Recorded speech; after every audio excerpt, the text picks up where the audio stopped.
Sir এটা কি হইলো বেটা? কি ব্যাপার?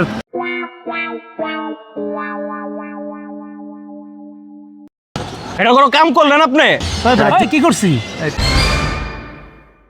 জিল্লু ভাই, হ্যাঁ কিন্তু এলাকার বড় ভাই দেখে হ্যাঁ কিছু কইতাছি না আমি। তারা দেখতেছে কি ব্যাপার জানিস? তুই দেখতো কি? আরে এটা দিয়ে আমাকে জিনিস। এটা কি রে? একটু গুজায় কস না একটু আমাকে। আরে বড় ভাই, হ্যাঁ ভাই ভাই ভাই বিশ বিতে আয়োজন করতেছে এইবারও সব বছরের মতো। ও কি আয়োজন? হালাবে কোনো কাম নাই? হ্যাঁ হ্যাঁ, জানেন না কি?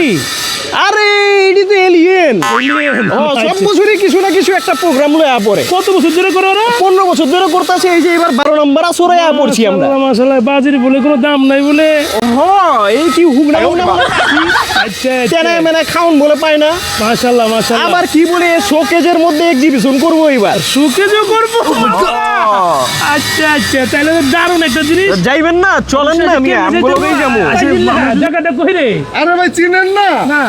ওই যে মুক্তিযোদ্ধা টাওয়ার, কলেজ গেট, সরাবদির উল্টা পাশে। আরে বড় তো প্রতি বছর করে। আচ্ছা আচ্ছা, দারুণ দারুণ। আপনি যে বাজরিগার পালেন মিয়া আমারে কইবেন না।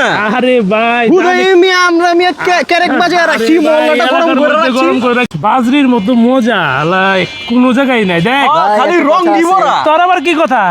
ভাই আমি কিন্তু ফুডে থাকবো, আমি কিন্তু হসপিটালিতে থাকবো না। হসপিটালে থাকবি না গিলে? ওই পাখি নিয়ে দৌড়াদৌড়ি আমি পারতাম না। কই দৌড়াইবা? পাখি নিয়ে যদি কিছু হয় পরে আমারে তো হসপিটালে দৌড়ে। জীবন